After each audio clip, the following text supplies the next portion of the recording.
Jadi seker yang tidak berhenti, yang langsung ya, 10 menit.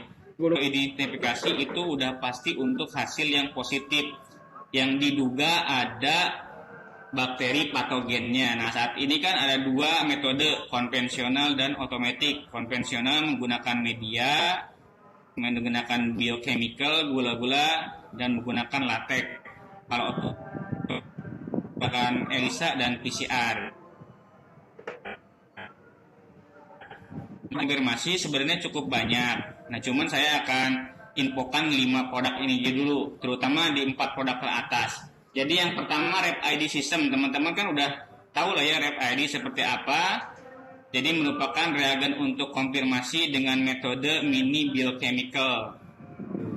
Nah, yang kedua adalah produk Salmonella Test Kit.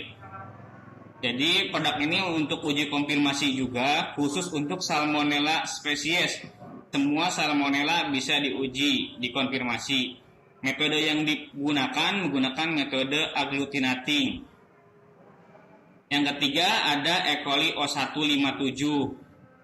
Ini juga merupakan untuk uji konfirmasi E. coli. E. coli-nya E. coli yang bersifat patogen O157. Metode yang digunakan agglutinating method. Keempat ada Staph aureus. Ini juga sama, metode yang digunakan merupakan agglutinating untuk konfirmasi bakteri Staphylococcus aureus. Nah, 3 produk Salmonella Test Kit, E. coli O157, latex test, dan Staph aureus, metode pengujiannya adalah menggunakan metode latex agglutinating. Nah, kalau yang kelima produknya track, nanti otomatis ID menggunakan instrumen reader. Nah, Rep ID sendiri kan teman-teman udah paham lah ya, teknik identifikasi menggunakan prinsip kerja gula-gula dengan basic reaksi enzimatik. Ini kelebihannya sensitif, cepat, akurat, hemat waktu, dan penggunaannya mudah. Rep ID ada banyak, cuman slogan kita adalah one step inoculation procedure, serta waktu inkubasinya hanya 2-4 jam secara aerobik. Jadi cukup banyak Rep ID, ada Rep ID ANA 2 sampai Rep ID Staples. Dibedakan berdasarkan golongan bakterinya. Nah, ini yang akan saya sampaikan hari ini. Jadi hari ini kita sebenarnya punya produk yang bagus, yang setara dengan Rep ID, namun metode identifikasi atau konfirmasinya menggunakan metode latex agglutinating. Jadi latex agglutinating ini merupakan kit untuk deteksi atau identifikasi mikroba berdasarkan metodenya imunologi, metode utamanya. Cuman dari imunologi ini nanti akan ada reaksi agglutinating, reaksi penggumpalan. Makanya disebutnya metode latex agglutinating test. Jadi ada yang nanti metodenya menggunakan latex yang basah, ada yang kering.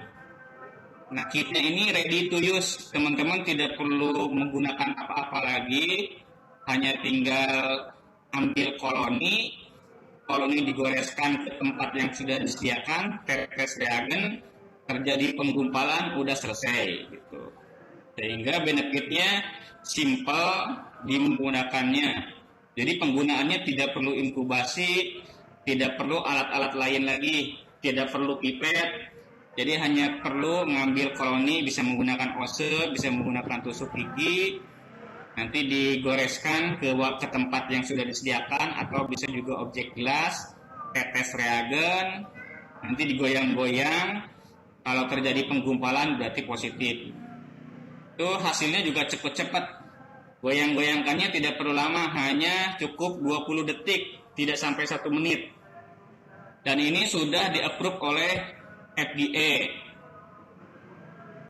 Packagingnya ada yang packing 50 sampai ke 200 tes. Half-life dari produk ini 1-2 tahun. Penyimpanannya di suhu dingin. Handlingnya tidak perlu macam-macam.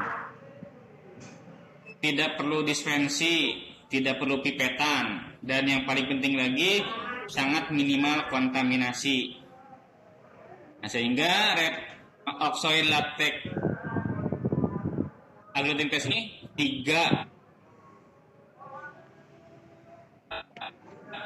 Jadi simple, tidak perlu menggunakan software, tidak perlu menggunakan alat pembacaan. Jadi cukup menggunakan mata, karena yang dilihat hanya menggumpal atau tidak. Ini teknik sederhananya yang menurut saya cukup simple. Jadi yang pertama kita ambil koloni, atau bisa langsung teteskan dulu reagennya. Nomor 1 dan nomor 2 ini bisa dibalik. Bisa koloninya dulu, biasanya ditambah salin, atau reagennya dulu diteteskan baru tambah koloni. Bisa dibolak-balik nih. Tahapan 1 dan tahapan 2 bisa dibolak-balik. Nanti setelah tercampur antara koloni dengan reagen, diaduk. Bisa menggunakan ose, bisa menggunakan tusuk gigi atau peralatan yang sudah disiapkan. Intinya diaduk lah, dicampur, dihomogenkan. Nah, setelah itu digoyang-goyang. Digoyang-goyangnya cukup 20 detik. Nanti akan terjadi reaksi. Kalau dia terjadi reaksi gumpalan, berarti positif, konfirmasi. Misalkan salmonella latex atau salmonella test kit. Nah, kalau terjadi gumpalan berarti positif. Koloni yang kita ambil itu salmonella. Nah, namun bedanya dengan Rep ID kan sampai ke salmonella spesiesnya, subspesiesnya. Misalkan salmonella TPI, salmonella paraTPI. Nah, kalau ini semua salmonella. Jadi dia tidak bisa melihat apakah dia salmonella TPI, paraTPI. Jadi semua salmonella positif kalau dia memang salmonella. Tapi kalau tidak terjadi penggumpalan, berarti dia negatif. Berarti bukan salmonella, atau bukan E. coli, atau bukan Streptococcus aureus atau Staphylococcus aureus. Nah, jadi cukup simpel seperti itu.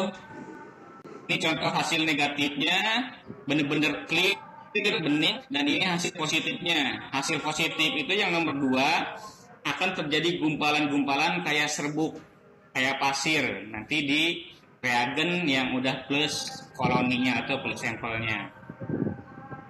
Itu untuk latex agglutinating test. Jadi sebenarnya produk ini itu bisa menggantikan ya. Ya sebenarnya pilihannya kalau tidak Microbak, Rep ID, atau menggunakan agglutinating test ini. Nah, cuman bedanya kalau Microbak kan khusus untuk gram negatif, dan juga nanti sudah subspesies yang keluar. Rep ID pun sama, sudah subspesies dan range produknya cukup banyak. Bakteri patogen ada, bakteri non patogen di situ ada. Cuman untuk latex agglutinating sebenarnya juga banyak. Cuman yang saat kini kita bisa jual atau tersedia adalah yang untuk salmonella, yaitu namanya salmonella test kit. Untuk E. coli O157 namanya E. coli O157 latex test, dan untuk Staphylococcus aureus itu yang namanya Stapaurek nama produknya. Nah, kenapa 3 produk ini dulu yang akan kita konsenkan untuk dipromosikan? Karena ketiga bakteri yang ada latex testnya ini, latex kitnya merupakan bakteri yang paling banyak, terutama Salmonella. Salmonella merupakan bakteri paling banyak yang diuji untuk mikroba patogen. Makanya menurut saya yang Salmonella yang cukup simple. Walaupun nanti dibandingkan Rep ID, produk ini paling simple. Jadi sebenarnya kalau user tahu Rep ID dibandingkan dengan Salmonella, kalau dia hanya untuk pengujian Salmonella, user pasti akan lebih memilih yang Salmonella. Jadi makanya teman-teman harus milih.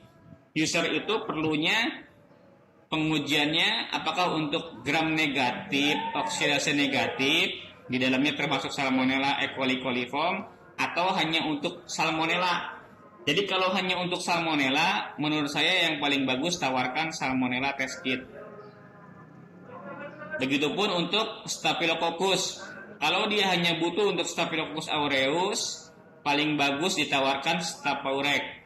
Tapi kalau dia ingin Staphylococcus yang lainnya, epidermidis, nah itu baru ditawarkan Rep ID Stap Plus. Karena Stapaurek tidak bisa mendeteksi Staphylococcus selain aureus, ya. Beda kalau Salmonella tadi untuk umum, semua Salmonella bisa dideteksi oleh Salmonella latex. Nah, itu untuk latex agglutinating. Ada pertanyaan?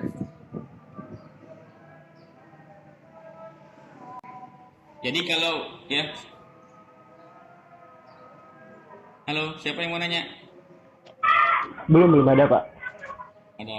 Jadi itu ya bedanya ya. Bedanya kapan kita menawarkan Salmonella test kit, kapan Rep ID, ya tadi kalau user hanya perlu untuk konfirmasi identifikasi Salmonella, karena sebenarnya kalau di sampel food atau farmasi semua Salmonella tidak boleh ada. Jadi dia mau Salmonella apapun nggak boleh ada.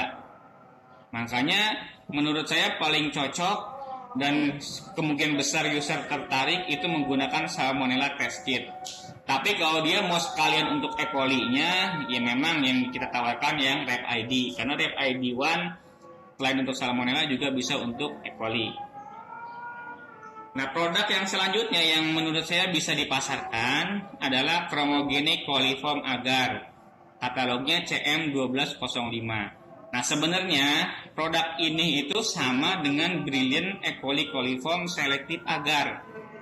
Sama persis, cuma bedanya adalah yang produk Chromogenic Coliform Agar, formulasinya, kandungan bahan-bahannya sudah berdasarkan ISO 9308. Nah, kalau yang Brilliant E. coli Coliform yang CM1046 itu formulasinya masih formulasi internal, formulasinya oksoid. Jadi belum tervalidasi oleh ISO, belum tervalidasi oleh metode-metode lainnya. Jadi hanya validasi internal oksoid. Tapi kalau produk Chromogenic Coliform Agar ini dia sudah formulasinya berdasarkan ISO. Jadi kalau ada user yang butuh untuk pengujian E. coli coliform dengan menggunakan media Brilliant, kalau dia tidak perlu bisa ditawarkan yang Brilliant E. coli coliform Selective Agar. Sudah kita tawarkan bukan Brilliant E. coli coliform Agar CM1046, tapi Chromogenic Coliform Agar yang CM1205. Ini stoknya lagi dalam perjalanan. Bulan depan kemungkinan sudah nyampe ke Indonesia. Nah, nanti prinsip kerjanya hampir sama dengan yang Brilliant E. coli. Jadi ada zat kromogen yang akan bereaksi dengan enzim-enzim tertentu. Hasil warna yang munculnya pun akan sama. E. coli nanti akan muncul warna khas biru tua atau ungu. Nah, kalau coliform akan muncul warna pink. Jadi sama dengan Brilliant E. coli Coliform Selective Agar. Karena zat kromogen dan target enzimnya sama, hanya yang membedakan formulasinya kalau CCA ini sudah berdasarkan ISO. Nah, terutama untuk sampel air dan sampel makanan. Jadi kalau ada industri makanan atau industri beverage yang bahan dasar utamanya air, dia menggunakan metodenya ISO. Nah, ini paling cocok ditawarkan media ini, Chromogenic Coliform Agar. Shelf life produk ini juga cukup panjang, 3 tahun. Penyimpanannya tidak ada penyimpanan khusus, harus di lemari es, harus di suhu dingin, tapi bisa di suhu ruang 10-30 derajat Celcius. Dan metode yang digunakan pun bisa metode pour plate, jadi metode langsung, atau bisa metode membran filter. Nah, kan kemarin banyak yang nanya kalau media untuk membran filter E. coli coliform pakai apa? Ini bisa dipakai Chromogenic Coliform Agar. Nah, ini adalah hasil perbandingan produk oksoid dengan produk kompetitor merek. Yang tabel paling atas ini berdasarkan recovery-nya, persentase recovery. Jadi dua media yang sama tapi beda brand ditumbuhkan mikroba E. coli dan coliform. Nah, hasilnya recovery-nya, persentase recovery-nya punya oksoid itu lebih tinggi. Oksoid 83%, untuk coliform E. coli-nya 83,7. Nah, sedangkan punya merek, kalau merek namanya Chromocalc Coliform Agar, kalau kita Chromogenic Nah, itu lebih rendah. Begitupun dengan ukuran koloninya, size-nya. Punya oksoid itu kelihatan lebih besar sehingga lebih jelas ukuran koloninya. Jadi punya oksoid kalau coliform 1,06 mm diameternya. Kalau untuk E. coli 1 mm. Nah, kalau punya merek lebih kecil lagi koloninya, 0,6 untuk coliform, 0,59 untuk E. coli. Nah, sehingga punya kita akan lebih jelas. Kalau terjadi koloni yang bertumpuk, kalau ada koloni yang double, yang ganda nempel, karena ukurannya lebih besar, punya kita akan lebih jelas. Itu keuntungan